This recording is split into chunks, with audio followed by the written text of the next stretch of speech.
Hello friends, आप सभी का स्वागत है आपके अपने इस यूट्यूब चैनल पर। फ्रेंड्स, पिछले क्लास में हमने पज़ल के टोटल 62 क्वेश्चन हम लोग देख चुके हैं फ्रेंड्स। टोटल 62 क्वेश्चन हम लोग 1 से लेकर के 62 क्वेश्चन तक हमने कर लिया था फ्रेंड्स। अब उसी सीरीज़ को फ्रेंड्स आगे बढ़ाते हुए हम लोग बढ़ते हैं फ्रेंड्स। कहा जा रहा है क्या कि P, Q, R, S, T, U और भी में से प्रत्येक की परीक्षा सोमवार से शुरू होकर रविवार को समाप्त होने वाले एक सप्ताह के अलग-अलग दिन है। मतलब कि 7 लोग हैं, 7 दिन हैं और सभी की परीक्षा अलग-अलग दिन होती है। और परीक्षा जो है वो सोमवार से शुरू होकर परीक्षा कब से स्टार्ट हो रहा है? सोमवार से, और रविवार तक वो परीक्षा चलती है। Monday, Tuesday, Wednesday, Thursday, Friday, Saturday, Sunday.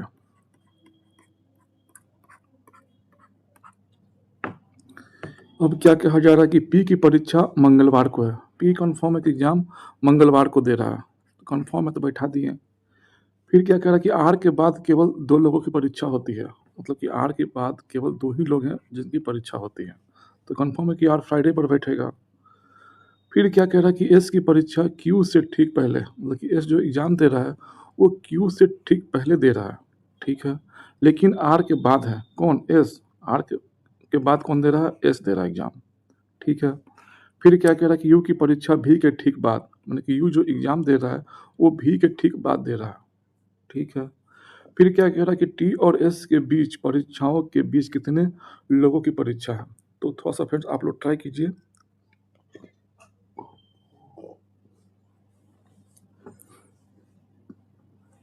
तो बढ़ते हैं फ्रेंड्स।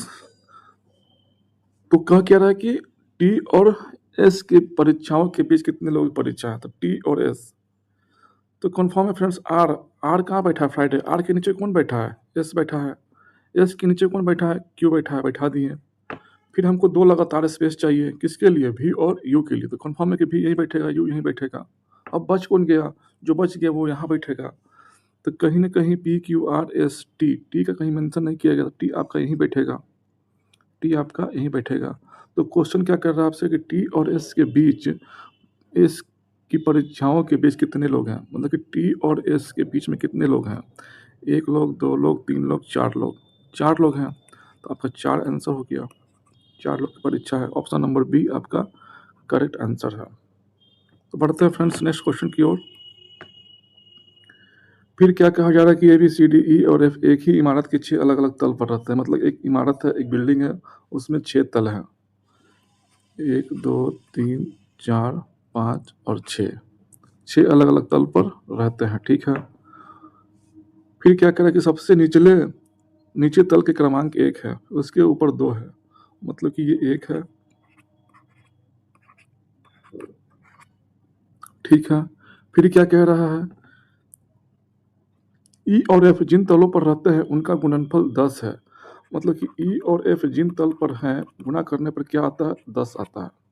तो फ्रेंड्स कन्फर्म है कि ई या तो 2 होगा, जब ई 2 होगा तो एफ कितना होगा? एफ को 5 होना पड़ेगा तभी तो 10 होगा। या ये भी संभावना है कि ई 5 हो जाए और एफ आपका क्या हो जाए? 2 हो जाए, और कोई संभावना नहीं है। यही 2 हो सकता है, या तो ई 2 रहे या फिर 5 रहे, या तो एफ उस टाइम 5 और 2 रहे। फिर क्या कह रहा है कि ए सी के ठीक ऊपर वाले तल पर रहता है। ए जो है वो सी के ठीक ऊपर वाले तल पर रहता है, ठीक है। फिर क्या कह रहा है कि बी और ई जिन तलों पर रहते हैं उनका योगफल 11 है। मतलब कि बी और ई जिन तल पर रह रहे हैं उनका जब जोड़ते हैं तो क्या आता है? 11 आता है। अगर फ्रेंड्स इसके अनुसार हम लोग ये वाला केस लेते हैं, मान लेते हैं कि ये ई जो है 2 और एफ क्या है आपका 5 है। तो इस केस के अनुसार ले लें तो ई कितना है आपका? 2 है। ई कितना है? 2 है। ई कितना आपने लिया? 2। तो क्या बी 9 हो सकता है? बी तो 9 ही होगा ना, तभी तो 9 + 2 11 होगा। लेकिन सवाल है कि क्या बी 9 हो सकता है? नहीं हो सकता। क्यों नहीं? क्योंकि टोटल तलों की जो संख्या है आपका वो कितना है? 1, 2, 3, 4, 5, 6 है। मतलब कि मैक्सिमम कितना तल है? 6 तल है। तो बी ज़्यादा से ज़्यादा 6 हो सकता है, 9 कहाँ से हो जाएगा? तो ये कन्फर्म है कि ये आपका इस जो केस है ये आपका क्या है? गलत है। ये आपका नहीं हो सकता है ये केस। तो आपका सही क्या है? ये वाला सही है। तो हम लोग सेकंड केस को फिर लेकर के चलेंगे। तो आपका बी क्या है? बी आपका 9 नहीं हो सकता और ना ही आपका ई 2 हो सकता है। तो इस केस के अनुसार आपका ई कितना हो जाएगा 5, ई कितना है आपका 5, तो बी कितना होगा 6, बी ऑटोमेटिक क्या होगा 6 हो जाएगा, तभी तो दोनों को जोड़ेंगे तो 11 होगा। तो बैठा देते हैं बी को 6 पर, यहाँ पर आपका बी होगा, बैठा दिए, और ई 5वें स्थान पर है, आपका ई यहीं बैठेगा। अब क्या कह रहा है, आगे बढ़ते हैं, तो बी और ई जिन तलों पर, तो हो गया सी और डी जिन तलों पर रहते हैं उनका योगफल कितना है, ठीक है। और क्या कह रहा है कि उसके ऊपर, ठीक है, ई और एफ जिन तलों पर रहते हैं उनका गुणनफल, तो हो गया। फिर ए सी के ठीक ऊपर वाले तल पर रहता है, ए जो है वो सी के ठीक ऊपर वाले तल पर रहता है, ठीक है, यहाँ हमने लिख दिया वो केस। बी और ई जिन तलों पर रहते हैं उनका योगफल 11 है।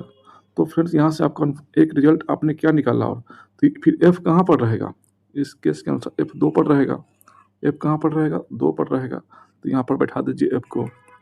और फिर ये केस क्या कह रहा है कि ए के जस्ट नीचे कौन है, सी है, मतलब कि 2 लगातार आपको स्पेस चाहिए, वो 2 लगातार स्पेस कहीं ना कहीं हमको यहीं दिख रहा है, तो कन्फर्म है कि यहीं बैठेगा ए और सी। अब बच कौन गया, तो A B C D, D कहीं नहीं दिख रहा है, तो डी आपका यहाँ बैठेगा। और पूछ क्या रहा है कि सी और डी जिन तलों पर रहते हैं उनका योगफल, डी का जिस तल पर कितना नंबर है 1 है, और डी, डी का तो हो गया सी, कितना तल पर है 3 पर, तो 3 और 1 कितना हो जाएगा 4, 4 आपका आंसर होगा, ऑप्शन नंबर सी। तो पढ़ते हैं फ्रेंड्स नेक्स्ट क्वेश्चन की ओर। कोई भी डाउट हो तो कमेंट आप लोग जरूर कीजिएगा। फिर क्या कहा जा रहा है कि P Q R S T U और भी में से प्रत्येक की परीक्षा सोमवार से शुरू होकर रविवार को समाप्त होने वाले एक सप्ताह के अलग अलग दिन होते हैं, मतलब कि 7 लोग हैं, 7 दिन है, और सभी की परीक्षा सप्ताह के अलग अलग दिन होती हैं, और परीक्षा जो है वो मंडे से स्टार्ट हो रही है, Monday Tuesday Wednesday Thursday Friday Saturday Sunday.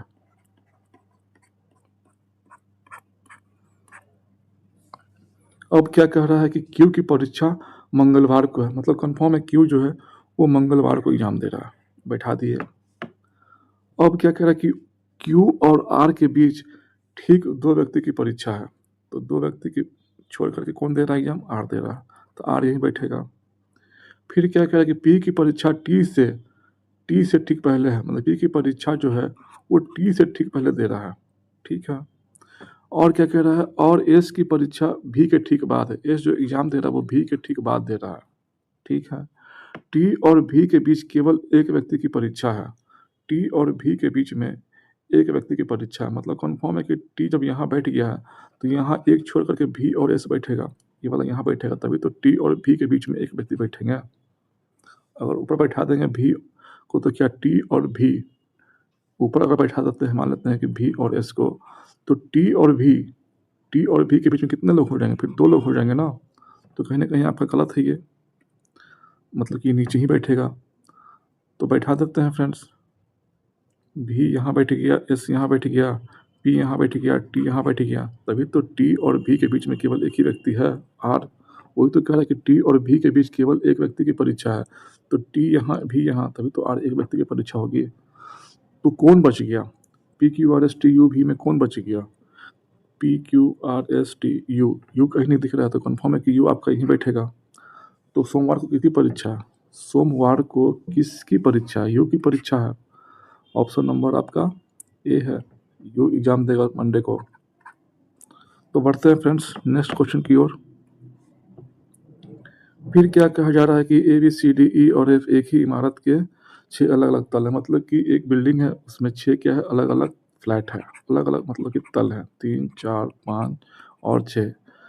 फिर निचले तल का क्रमांक 1 है, मतलब कि सबसे नीचे वाला 1 है, फिर ये 2 है, ये 3 है, ये 4 5 6। फिर क्या कह रहा है, डी विषम क्रमांक वाले तल पर रहता है, मतलब कि डी कन्फर्म है कि डी 1 पर रहे, 3 पर रहे या फिर 5 पर रहेगा, लेकिन 5 पर नहीं है, मतलब कि डी 5 पर नहीं है। मतलब क्या हुआ इससे, इससे मतलब यही हुआ कि डी जो रहेगा वो या तो एक तल पर रहेगा या तो थर्ड फ्लोर पर रहेगा। फिर क्या कह रहा है कि डी और ए जिन तलों पर रहते हैं उनका योगफल 5 है, मतलब कि डी और ए जिन तल पर रह रहे हैं उनका योग करने पर कितना आ रहा है, 5 आ रहा है, ठीक है। फिर ए और एफ के बीच केवल 3 व्यक्ति रहते हैं, मतलब कि ए और एफ 1 2 3 के बीच में एफ 3 व्यक्ति रहते हैं, ये भी हो सकता है कि एफ ऊपर हो 3 व्यक्ति के बाद ए हो, ये भी हो संभावना हो सकता है। बी ई के ठीक ऊपर रहता है, बी जो है वो ई के ठीक ऊपर रहता है, बी जो कहाँ रह रहा है, ई के ठीक ऊपर, ठीक है। तो बी के ऊपर कितने व्यक्ति रहते हैं, ये तो क्वेश्चन आपसे पूछा जा रहा है। तो फ्रेंड्स डी कन्फर्म है कि या तो एक पर रहेगा या तो तीन पर रहेगा।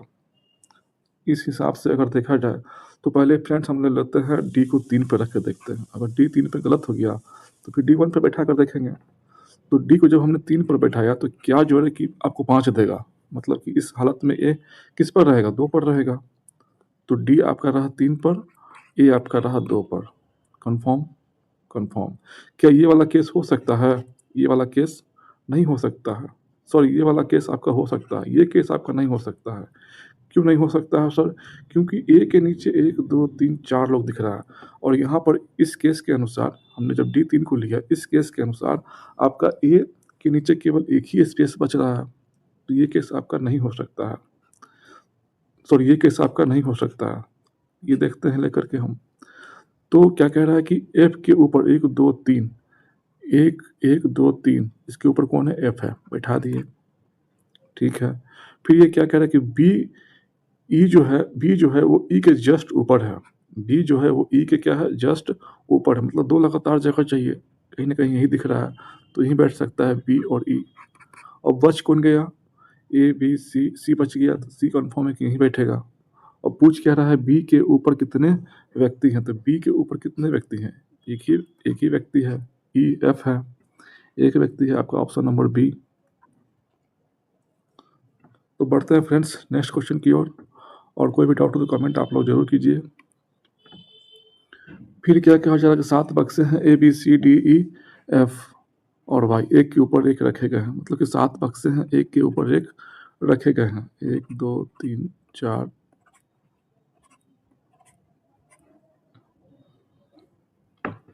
अब क्या कह रहा है कि एफ के ऊपर केवल डी को रखा गया, मतलब कि एफ के ऊपर कौन है, तो केवल डी है, बैठा दिए।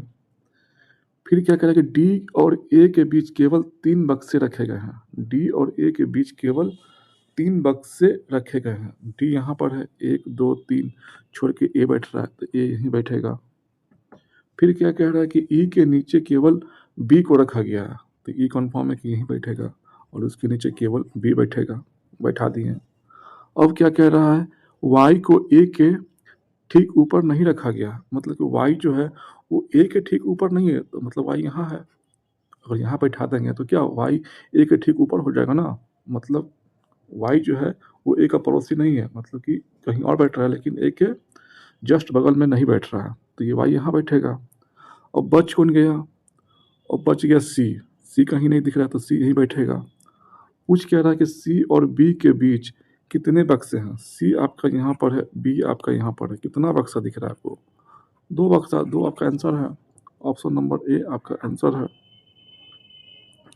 तो बढ़ते हैं फ्रेंड्स नेक्स्ट क्वेश्चन की ओर। यहाँ पर फ्रेंड्स कहा जा रहा है क्या कि ए बी सी डी ई और डब्ल्यू एक ही इमारत के 6 अलग अलग तलों पर रहते हैं। फिर उससे वही क्वेश्चन है फ्रेंड्स, 6 व्यक्ति हैं, एक इमारत है जिसमें कि 6 फ्लोर हैं और अलग अलग फ्लोर पर रहते हैं। 6 फ्लोर है, 1 2 3 4 5 6।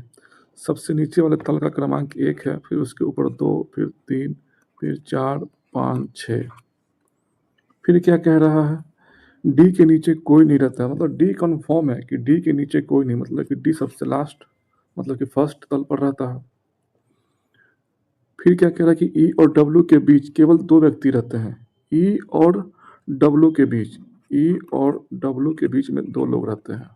ये भी तो हो सकता है कि डब्ल्यू ऊपर हो, फिर 2 लोग के बाद ई बैठे, ये भी हो सकता है।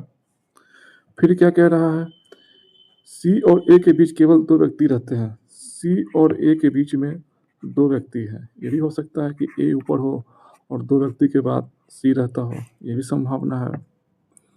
फिर क्या कह रहा है कि डी और ए के बीच केवल एक व्यक्ति रहता है, डी और ए के बीच में, डी और ए के बीच में केवल एक ही व्यक्ति है जो रहता है, ठीक है।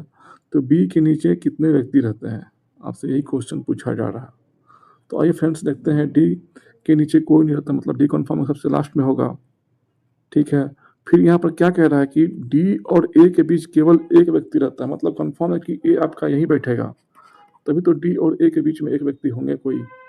ठीक है, ठीक है। अब देखिए, अगर ये वाला जो फ्रेंड्स हम लोग केस लेते हैं, ये वाला केस हम लोग ले रहे हैं, तो ई डब्ल्यू के बाद 2 व्यक्ति छोड़ करके ई बैठेगा। यहाँ डब्ल्यू बैठा देते हैं, 2 व्यक्ति छोड़ करके ई बैठेगा, लेकिन यहाँ तो ई कन्फर्म है कि बैठा हुआ है। और हमने अगर डब्ल्यू को यहाँ बैठा देते हैं, तो 2 व्यक्ति छोड़ करके ई यहाँ बैठ जाता है। बैठ सकता है, क्यों नहीं बैठ सकता? लेकिन यहाँ पर एक कॉन्ट्राडिक्शन क्या है कि ई जो है वो ए से ऊपर रहता है, लेकिन ई क्या बोल रहा है कि ई जो है ए से ऊपर, लेकिन इस केस में अगर यहाँ बैठा देंगे तो ई कहाँ आ रहा है? यहाँ आ रहा है, जो कि ए से क्या है, नीचे है ना। तो मतलब कि ये केस आपका गलत है, ये आप केस नहीं ले सकते हैं। तो हम लोग फ्रेंड इस केस को लेते हैं, ई को बैठा देते हैं यहाँ पर, तो 2 छोड़ करके डब्ल्यू बैठेगा, लेकिन यहाँ तो ऑलरेडी ए बैठा हुआ है। अगर हम ई को यहाँ बैठा देते हैं तो 2 छोड़ करके डब्ल्यू बैठता है, लेकिन यहाँ पर क्या रहा है कि ई जो है वो ई जो है ए से ऊपर है, तो बैठ सकता है। ई को यहाँ बैठा देते हैं, ई को बैठा दिया यहाँ पर और 2 छोड़ दिया, 1 2, कौन बैठा है? डब्ल्यू बैठा है, कोई डाउट नहीं है, बैठ सकता है। फिर ये क्या कह रहा है कि सी और ए के बीच में 2 व्यक्ति बैठे हैं, तो क्या ये वाला केस चल सकता है आपका कि ए के नीचे 2 व्यक्ति के बाद सी हो, 2 व्यक्ति के बाद सी हो? ये केस आपका नहीं चल सकता है, नहीं चलेगा। तो चलेगा क्या सर? ये केस आपका चलेगा। ए के बाद 2 व्यक्ति छोड़ करके सी बैठा है, ए यहाँ बैठा हुआ है, 1 2 छोड़ करके सी यहाँ बैठ गया। अब क्या बोल रहा है कि डी और ए के बीच में एक व्यक्ति बैठा है, डी और डी को छोड़ करके एक के बाद एक बैठा है, तो डी एक छोड़ करके ए यहाँ बैठा हुआ है। ठीक है, तो बच कौन गया आपका? A B C D E, W में बचा कौन? ए बी कहीं नहीं दिख रहा है, तो बी कन्फर्म है कि यहीं बैठेगा, बैठा दिए। और पूछ क्या रहा है कि बी के नीचे कितने व्यक्ति रहते हैं? तो बी के नीचे कितने व्यक्ति हैं? 3 व्यक्ति हैं। आपका 3 आंसर हो गया। ऑप्शन नंबर आपका सी आपका आंसर है। बढ़ते हैं फ्रेंड्स नेक्स्ट क्वेश्चन की ओर। फिर क्या कह रहा है कि A B C D E F एक ही इमारत के 6 अलग अलग तल पर रहते हैं, मतलब कि एक इमारत है जिसमें कि 6 तल हैं और अलग अलग लोग रहते हैं। सबसे नीचे तल का क्रमांक 1 है, फिर 2 है, फिर 3 है, फिर 4 है, फिर 5 है, फिर 6 है। सी ऐसे तल पर रहता है जो एक अभाज्य संख्या है, मतलब कि सी ऐसे तल पर है जो क्या हो? अभाज्य संख्या हो, मतलब कि खुद से कटे और 1 से कटे। तो ऐसा कौन कौन हो सकता है?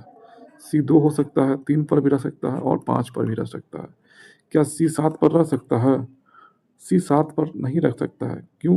क्योंकि ये अभाज्य संख्या तो 7 है, लेकिन टोटल फ्लोर की संख्या कितनी है? 6 है, तो 7 कहाँ से आ सकता है? नहीं आ सकता है। तो फिर क्या बोल रहा है कि सी और बी जिन तलों पर रहते हैं उनका गुणनफल 8 है, मतलब कि सी और बी जिन तल पर रहते हैं उनका गुणनफल कितना आ रहा है? 8 आ रहा है। अब 2 नंबर को मल्टीप्लाई कर रहे हैं और रिजल्ट में क्या आ रहा है? 8। मतलब कन्फर्म है कि सी 2 पर ही रहेगा और बी कितना पर रहेगा? 4 पर रहेगा। बी कितना पर रहेगा? 4 पर रहेगा। तो अभी ये आपका इक्वेशन होल्ड होगा, मतलब सही होगा, कथन सही होगा। ठीक है, तो इस हिसाब से सी आपका बैठ गया 2 पर और बी बैठ गया आपका 4 पर, बैठा दिए। अब क्या बोल रहा है? ई एफ के ठीक ऊपर रहता है। ई जो है एफ के ठीक ऊपर, मतलब कि क्या हुआ? 2 लगातार स्पेस चाहिए हमको, 2 लगातार हमको स्पेस चाहिए, किसके लिए? ई और एफ के लिए। और 2 लगातार स्पेस आपको यही दिख रहा है, तो कंफर्म है कि ई यहीं बैठेगा, जो क्या है? एफ के ऊपर है, एफ नीचे बैठेगा। अब क्या कह रहा है कि बी और डी जिन तलों पर रहते हैं उनका योगफल 7 है, मतलब कि बी और डी जिन तल पर रह रहे हैं उनका योगफल कितना है? 7 है। तो बी यहाँ से कंफर्म था कि 4 था, तो डी को कितना होना पड़ेगा? 3 ही होना पड़ेगा, तभी तो 7 होगा। तो डी कितना हो गया यहाँ से? 3, मतलब कि डी बैठेगा 3 पर। अब कौन बच गया? बचा कौन? ए बी सी, ए कहीं नहीं दिख रहा है आपको, तो कंफर्म है कि ए यही बैठेगा। तो डी के ए और डी के बीच कितने व्यक्ति हैं? ए और डी के बीच में कितने व्यक्ति हैं? 1 व्यक्ति है, 1 आपका आंसर है। तो आज के लिए फ्रेंड्स इतना ही फ्रेंड्स, मिलते हैं फ्रेंड्स एक नए टॉपिक के साथ। और फ्रेंड्स वीडियो देखने के लिए आप लोगों को बहुत बहुत धन्यवाद। और चैनल पर नए हैं तो प्लीज़ लाइक शेयर और अपने दोस्तों के साथ शेयर जरूर करें और सब्सक्राइब जरूर करें फ्रेंड्स चैनल को, ताकि आपको जो भी वीडियो लेटेस्ट हो आपको मिलता रहे। धन्यवाद।